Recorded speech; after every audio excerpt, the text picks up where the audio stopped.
And we are live. Welcome, everyone, to the Connected for Real podcast. I'm Rebbetzin Bat-Chen Grossman. I'm a marriage coach for women in business, and I love that intersection where marriage and business and your life and God all come together. And today we are talking about goals and marriage, and specifically the goals that you have for your home and for your space and for the atmosphere in your home. And today with me is Sandy, and she's going to introduce herself and then we'll get right into it. Thanks, Bat-Chen. So nice to be here with you. So my name is Sandy Brudner. I'm an interior designer and home stylist. I made Aliyah to Israel with my husband and 6 kids 18 years ago. My kids at the time were 2, 3, 4, 5, 9, and 11. Today, Baruch Hashem, they range in age between 20 and 30. And we have 3 beautiful little granddaughters that we really enjoy. Shortly after arriving in Israel, I opened up a studio designing homes for English speaking. Most of them live overseas, and we design, plan, manage the projects for our clients. They're purchasing homes in new development projects or secondhand homes. So we take care of everything for them. They don't speak the language. Our clients don't speak the language. They don't know the trades. They are not here physically to take care of all the details. So we do that all for them. That's amazing. I love that. So you've been doing that for 18 years. I actually started approximately 16 years ago. Once we arrived in Israel, I went to school here. I studied interior design here in Israel. And shortly after, I opened up the studio. So it's been 16 years.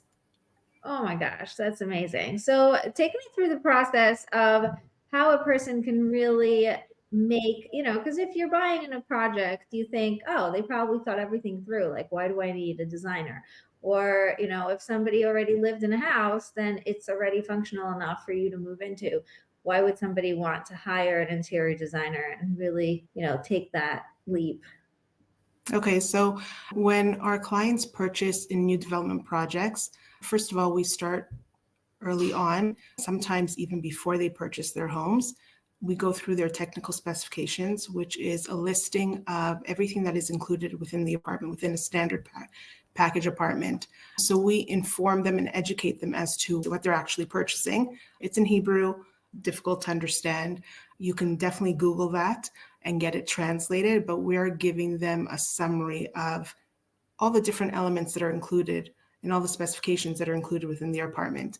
Now, purchasing a new development project, they're quite standard apartments. So we are there to make changes to the plan and incorporate our clients' needs into the apartment.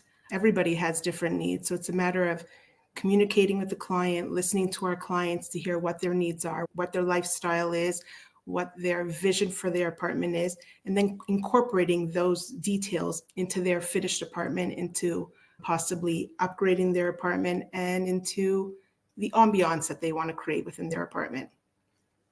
Okay, cool. I love that.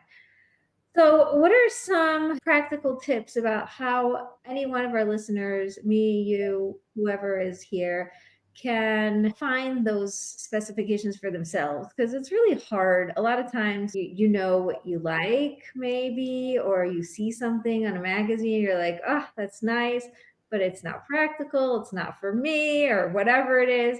How do we find what we like and what we desire before we even start to work with someone or to get to the actual results that we want?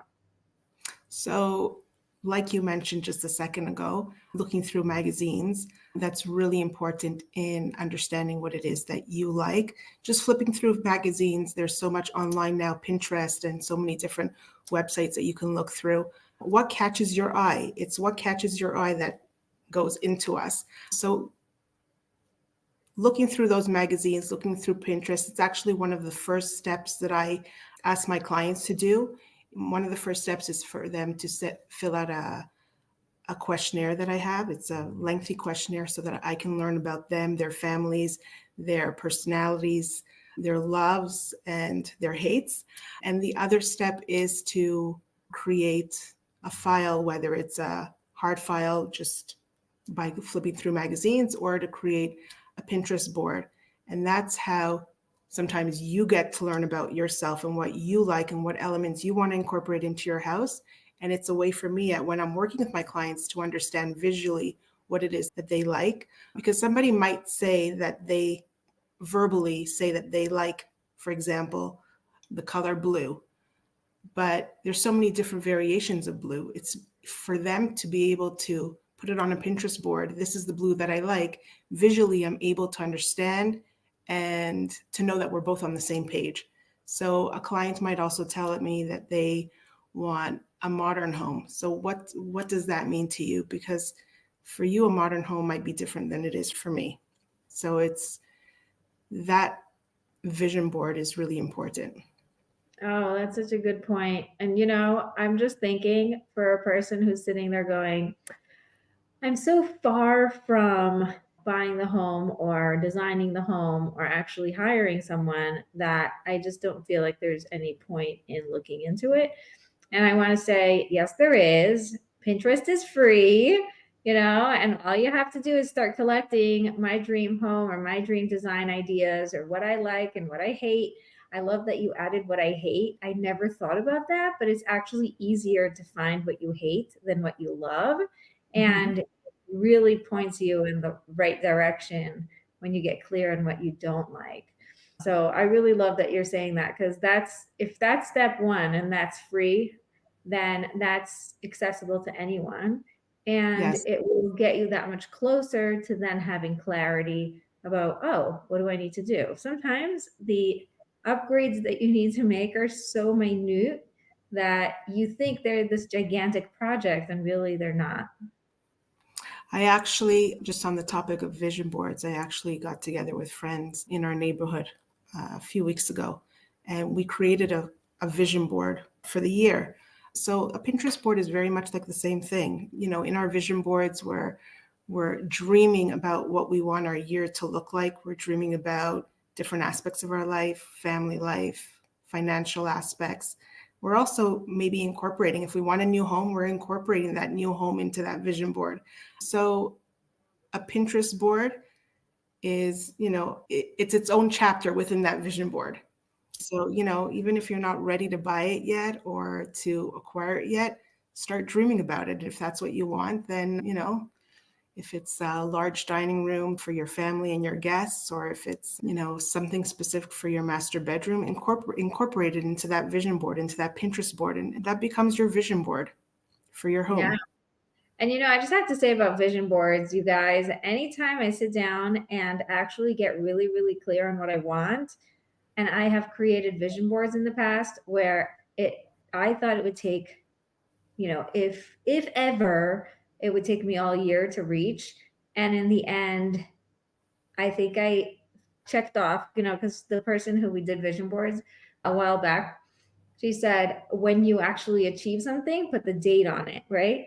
I put the date on every single thing on that vision board before Hanukkah. We did it in Tishrei, and it was like 3 months later, and I finished the entire thing, and I was shocked. Like, how did that happen? And this year, I didn't actually make a vision board, but I set a goal for myself to plan the entire podcast for the year. And guys, I am booked out. And it blows my mind because I thought it was impossible. I thought, what a crazy goal. But it's once you tell your brain where we're going, it's like putting in the GPS, your brain knows where to go. It just does. And we can't forget that God is, guiding it all. So it's just extremely helpful for us to get really clear on what we want, because if it is God's will and everything does align, we are open to hearing the guidance, and then we just sort of follow that, and it's just an amazing opportunity for us to really connect and have that relationship. So I love that. I love that we're getting really clear of what we want, because that is step one of the call method. Now let's talk about how this affects your marriage. So our homes, I always say that our homes are the foundation of our lives. It's the place that we feel safe and secure, and the place that nurtures us. We want to feel energized and rejuvenated and full of energy when we start our days. And we want to feel welcomed and nurtured when we end our days. So our homes definitely contribute to our well-being and definitely contribute to our family life, our marriages, interactions that we have with friends, with neighbors. I definitely feel, especially since I've always known it for so long, since I started in the business and prior, but I think it really, really hit home during Corona when we were all in our homes. And that's when I think we just all felt it so strongly. I remember at the time there were so many people during Corona who wanted to, fix up their homes and renovate and just make it an enjoyable and aesthetically pleasing area and space to live in. Right. Yeah. The atmosphere in your home is definitely affected by the physical space, right? Just like what we wear and what we eat and how we take care of our body affects our soul and how we function in the world. It's so similar. So, what are some things that we should look out for in our environment that really make the biggest difference? Like the thing that you say, if you're going to do one thing, this is going to really move the needle for you. Okay, so I think for that, everybody will have their own what's most important to them.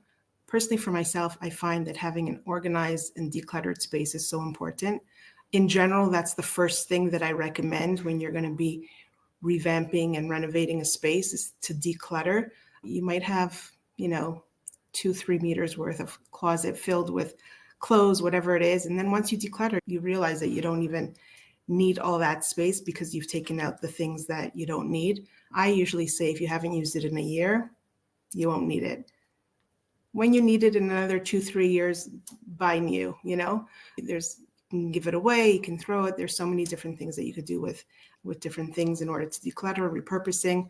So that's my first suggestion. And then it's a matter of what inspires you. Is it a specific color? Is it a specific texture? Is it a specific idea? Sometimes a quote. I normally like to pick a concept and then go from there and pull elements and colors and different things that inspire me from that concept and incorporate it into the home. Cool. So, can you give me an idea of a concept and how we can really pull from it so that I can get more clear on what that means? Okay, so for a home that I completed not long ago, a client of mine sent me a picture that looked a bit like a farm. It was a picture of a farmhouse, and its color was blue. It's one of these farmhouses that you find in the US. So that is actually the concept that I went with. And I incorporated different elements from this image that he sent me. He was out on vacation in a different city. I don't remember where it was. And he sent me, "Do you think we can hang this on one of the walls?" And I said, "Sure." But this was like at the very beginning when we just started designing his place. But so I took that image and I used that image as my springboard. And from that image, we used a lot of wood materials. We did a barn. We incorporated a barn door into the apartment. We incorporated an accent wall behind his bed. It was because of that, and we also used a lot of blue in the apartment. It was because of that image that I was able to pull different elements from that to be creative and also to make it a home that's unique to him.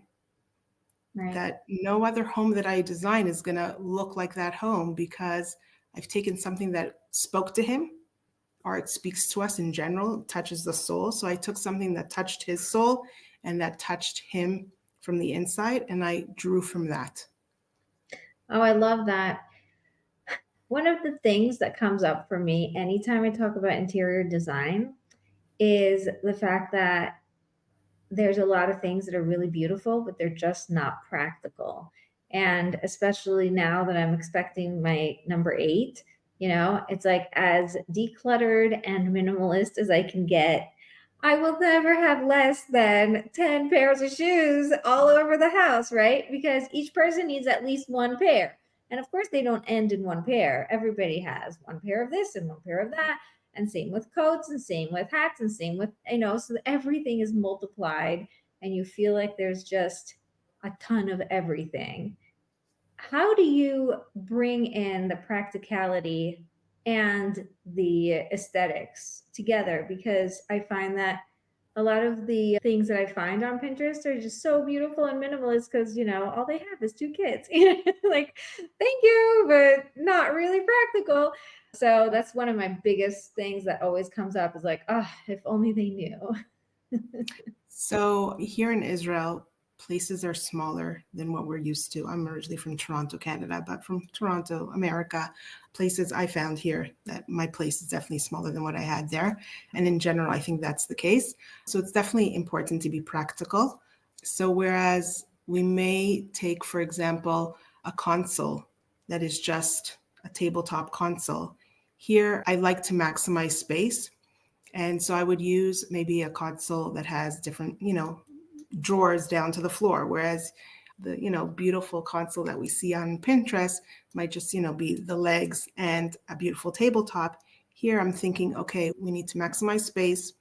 We need that storage space. So I'm going to go all the way down to the floor with drawers or incorporate a few drawers into that, whatever it is. The same type of idea in bathrooms. I need to maximize the space for storage in bathrooms, incorporate the drawers, incorporate the shelving. Yeah, it might be, more beautiful to just like have a tabletop with a sink on top, but we need to maximize the space. So that's a couple of different areas where we're maximizing space. Yeah, I love that. Maximize your space, people. It's definitely where it's at.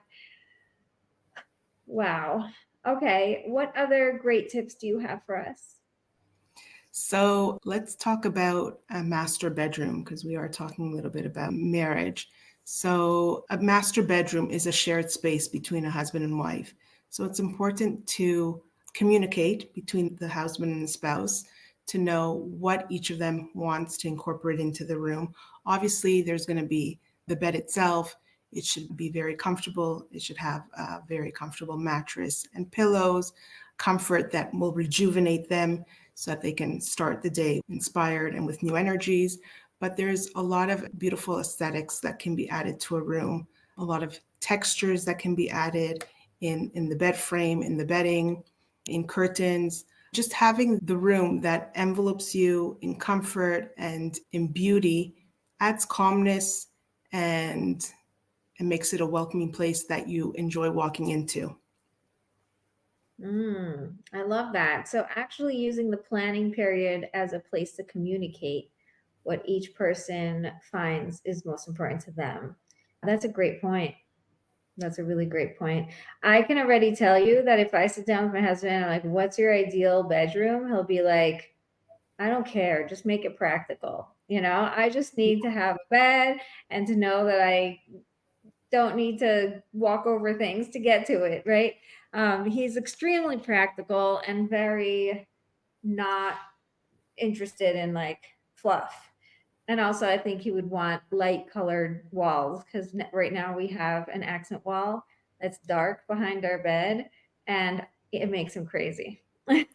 So I actually find that in some projects, some of the projects that I have with clients, my main contact is the wife. And in some of the projects, the main contact is the husband, which is interesting. And in some of the projects, the truth is that they're both very involved, which is also nice. And the truth is, it's also a learning experience for me. But I'm always intrigued by who takes the lead in the projects and how they incorporate what the spouse wants into what we're doing. Yeah, I love that. So let's talk about when spouses don't really agree on the necessity of having a designer. Like, you're good with this. Why do you need to hire someone? You're designy enough, or you have good taste. Why are we paying someone else to do some of this, work when you could be doing it yourself? Okay, so I'll bring up an example. I actually had an initial consultation with a couple today. They made Aliyah a number of months ago and they went out and purchased their furniture and different things in their home. But they're still feeling like the home isn't warm for them, isn't a place that they enjoy spending time in. So they asked me to come for a consultation to give them ideas And as soon as I walked in, first of all, the bones of the apartment are beautiful. It has a lot of character, but the furnishings are not complete. They could not put their finger on what it is that it was missing. But as soon as I walked in, I saw that it was not a place that welcomes you. So we're going to be adding a lot of textiles, curtains, pillows, area rugs. We're going to be adding closets because they don't have sufficient closets in order to store all their things. So even to the point where they were thinking of getting rid of the couches that they recently purchased and to see where we can go with it. I told them that we didn't need to do that, that we can use the couches that they just bought not long ago, and we'll work around it in order to make a beautiful home. But other reasons that somebody may hire an interior designer is that in the long run, if you think about the scenario with my client today, is we're saving money. They purchased couches, they purchased armchairs, they purchased dining room tables, but they didn't coordinate all the aspects together. So if they were to have to buy again now, in the long run, we're saving them money. We're also designing a cohesive space, a space that's going to be cohesive and welcoming for them, and so that when they walk in, they feel enveloped and they feel welcomed. We also know the trades. We know the people that we're dealing with. We have experience with them. So we know that they're going to do a good job, that they're going to come back when they say that they're going to come. They're going to deliver when they say they're going to deliver. These are all perks that you get when you're dealing with an interior designer. Right. You have all the connections that a regular person doesn't have if they're doing it for the first time. Yeah, I have a friend who said she became the interior designer for her mom because her mom made Aliyah, and she's the one who speaks Hebrew, and she's the one with the car. So she's running around all these places picking tiles and picking things and trying to figure it all out herself. And as designy as she is, she says, it's the first time I'm ever doing this. So she was just feeling extremely overwhelmed by all of the mistakes she has to make along the way just to learn what she needs to learn. And you can save all of that hassle by just getting someone who's made all the mistakes for you. My father always said, learn from other people's mistakes so that you don't have to make them yourself. So I feel like here you're basically paying someone to borrow their experience so that you don't have to have all of those experiences that aren't really serving your process. Yes, they're teaching you a lot along the way, but it's not necessarily what you want to be spending your time and money on right now. We're also reducing stress, and we're normally doing that running around for our clients. And you can concentrate what you're good at. We're doing what we're good at, and you can concentrate what you're good at. Right. I love that. I love that. I'll give you an example of what happened when we were designing our home. I had a friend who came in who was an interior designer. She's just incredible. She walked in just to oh, I want to see your house. I'm so excited, whatever. She walked in and said, you don't have any lighting above the sinks. Like, why is there no lighting? What do you think? Your light is behind you, and you're going to be standing between the lettuce and the light, and your shadow is going to be shadowing the lettuce. You're not going to be able to see anything. And it was so perfect that she walked in right then and noticed that, because we ended up adding lighting. And yes, we had to pay a little bit more money to drill in the ceiling and do the whole thing, but it's so worth it because now I have light above my sinks. It's like so nice in the kitchen.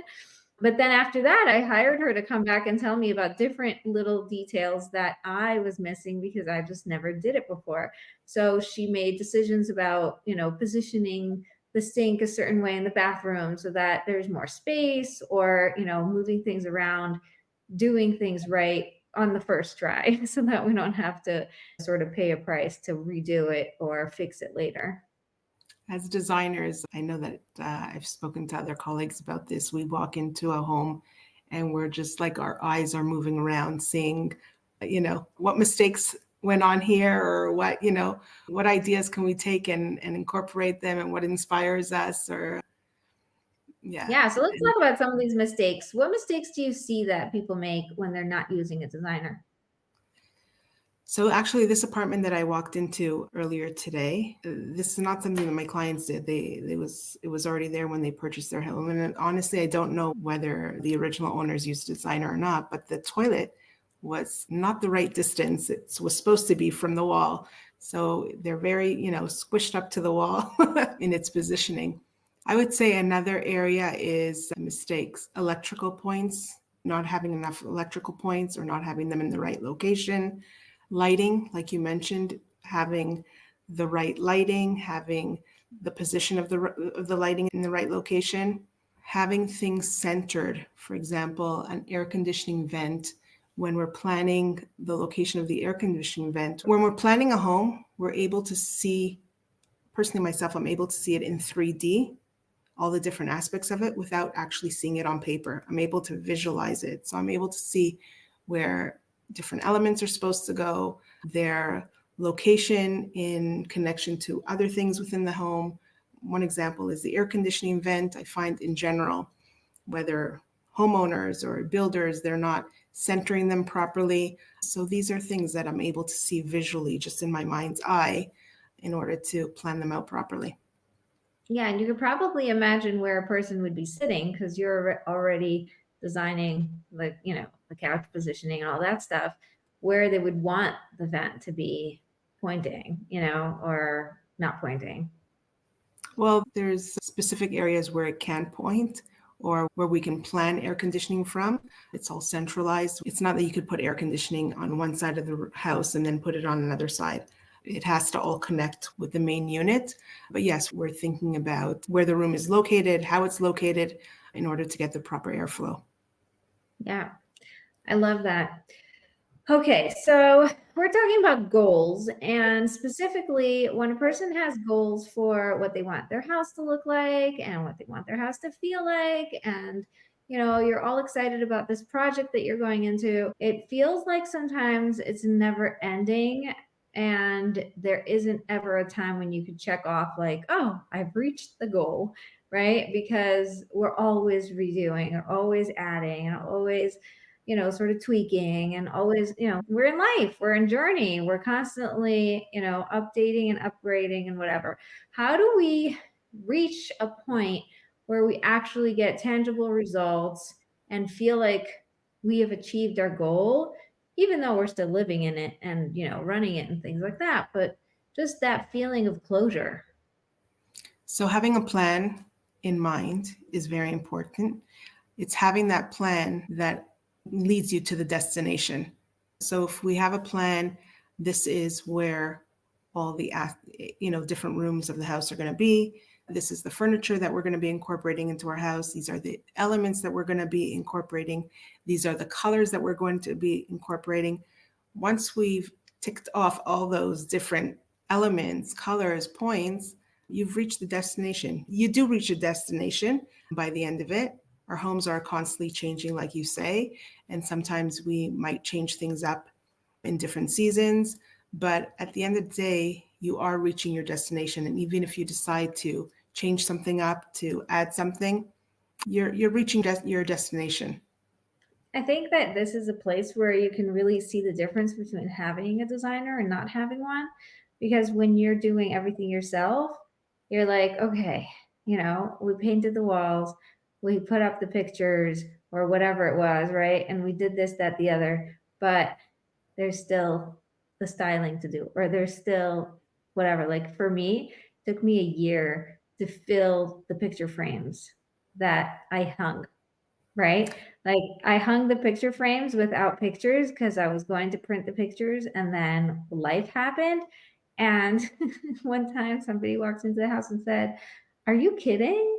There's still the fake picture of like the happy family on your wall. Like this isn't you." And I felt so embarrassed, like I'm still in process, okay? Like I haven't finished. And that, being in progress all the time is draining, because what it reminds you, it's in your face, literally in your face, that you are not finished, and that there is something that you're not, like almost like, no, no, no, no, no, you are a failure, and you got this far and you just can't finish it yourself because there's so much to do. So having a professional whose job it is to just finish, most of the time you'll have a lot more luck with that because it's just so much So easier. towards the end of our projects, we have a punch list that we go through. And it's a matter of, yes, getting through that punch list, calling in the trades that have to fix something or complete something. So we know when we have all our ticks checked, we know we've reached completion, and that's always an exciting time. That's really cool. How do you celebrate it with your clients? So I celebrate it by being at the apartment when my clients arrive and just seeing their happy faces and their excitement when they walk into their home. I usually have a platter of fruit there waiting for them and their refrigerator stocked. So that's the way I celebrate with them. I love that. I love that. Does it ever happen that you design a home that people are still living in? Years ago, I designed a home that my clients were living in. It was a small renovation.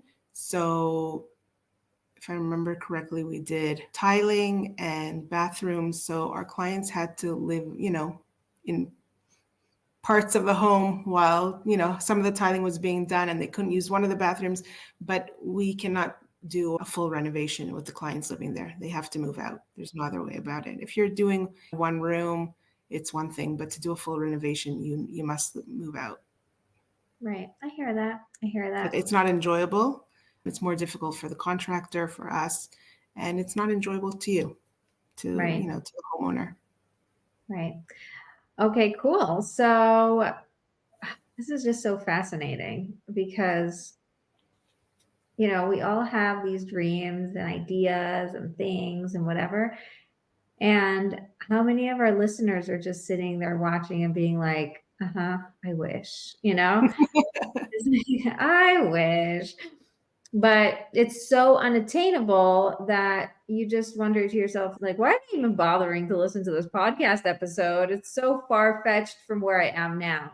And I think that's what I want to address right now is being willing to want, being willing to desire, even if you think that it's too far from where you are right now, just believing that it's possible because that's really the only way it's going to become reality. Like if you stop it before it even allows itself to be, then you're the one who's not letting it be.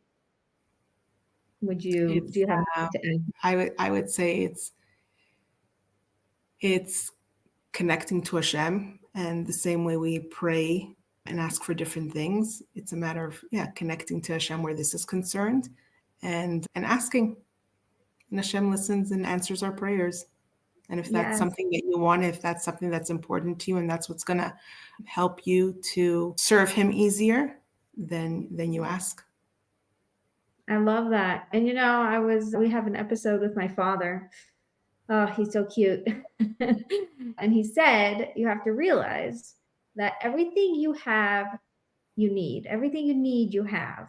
So anything past that is your wants. And we are expected to want things so that we reach for more than just what we need, Hmm. so that we can do more in the world, so we can become more than just default. And so once you realize that, you're like, everything I need, I have, and what I have right now is fine. It's perfect. I'm not complaining. And I'm allowed to want more, right? They don't have to contradict.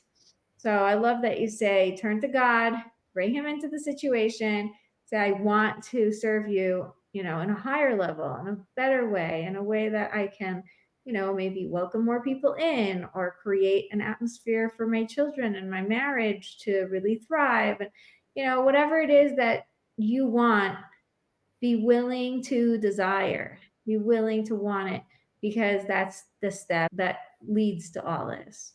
And that led to the step that you were saying about brainstorming and collecting ideas and Pinterest and whatever, really just allowing yourself to dream. And don't go down the rabbit hole and be there all day, collecting pictures. But if you are anywhere already, taking a break or sitting down to do something, put a timer for 15 minutes, if you're just relaxing or whatever, and allow yourself to dream because that signals to your brain that this is where we're going and it allows you to get there. Yeah, it's the same idea with, writing down our goals, whether you do it weekly, daily, or monthly. It's writing down those goals, it's seeing them materialize and ticking them off. And this can be one of them too. Yeah, I love that. Well, I'm excited about announcing my intentions. I intend to get some sort of upgrade with the home. I'm just waiting to see what that is, but I'm super excited about it. So I'll update you guys when it actually happens. I'll definitely make sure to tell you. But Yeah. yeah, it's in dream state that's almost there. Like we're really close. I just haven't solidified it yet. That's Write really it cool. down. Write it Right? down. Make it part of your goal list. Yes, I'm gonna write it down. I've already collected a bunch of different pictures on Pinterest. I'm actually ahead. So I'll go back and look at them, and I think it's gonna spark some new ideas of, what else I want. This is exciting. And Amazing. I know I love color. How do you deal with people who tell you I don't want color, I don't want any color in my house? Like I'm not a color person. But sometimes textures and some color is Layers. You can use even the same color, just different fabrics, layer different tones. If somebody doesn't like color, sometimes we just put a little accent of color, but just even taking the same color and layering the same color in different tones makes a big impact. I love that. I love it. And I also want to bring here allowing yourself to be yourself and not comparing and not expecting yourself to be different. A lot of people are like, I should be a minimalist, or I should like when everything is out of sight, blah, blah, blah. It's like, no, you should not. You should be yourself, right? Really give yourself permission to love what you love and to hate what you hate and to not make it mean anything. It's just about you loving your space and letting it fuel you and not drain you. I think that's really the way to wrap it all up is let yourself get to know yourself and let yourself be yourself. And you're the one that's going to be living there. So it doesn't matter what your neighbor has or what your neighbor suggests. You need to be happy with the space. You're the one that's going to be enjoying it. Yes. Yes. And I would even go further than saying neighbor. Sometimes there's like Family, neighbor, family. milkman. I I can think of all the guilt that we have sometimes when a mother or mother-in-law says something, and then you're like, oh, but then every time she comes, she's gonna mention it or whatever. It's like, yeah, but she comes what, like how often? And you live here, what, like every day, all the time. So get rid of the guilt and the shame and all the stories about how it should be and just love your space. Yes, I that's love the way it. to do it. How can people find you? How can they work with you? So you can contact me by email or through my website at sandybinteriors.com. I'm on Instagram and Facebook, LinkedIn, sandybinteriors.com. That's amazing. And we're going to make sure to link all that below so you don't have a problem. You'll find it right away. Thank you. And thank you so much for being with us. This was such a pleasure. And it also sparked a little bit of ideas for me. It's like, yes, I need to go back to that Pinterest board that I neglected.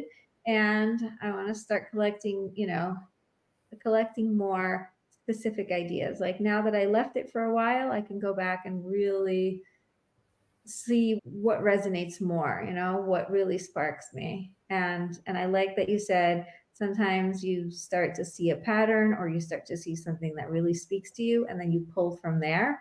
So I love that. And I'm going to go back and see if I can start playing Share, with that a share, little it more. with, share it with me when it's ready. Yeah. Oh, I will. I'm excited about that. Okay, cool. Well, thank you so much for listening. Thank you so much for being here with us. Make sure to come back again next week for another amazing episode. And don't forget to be connected for real.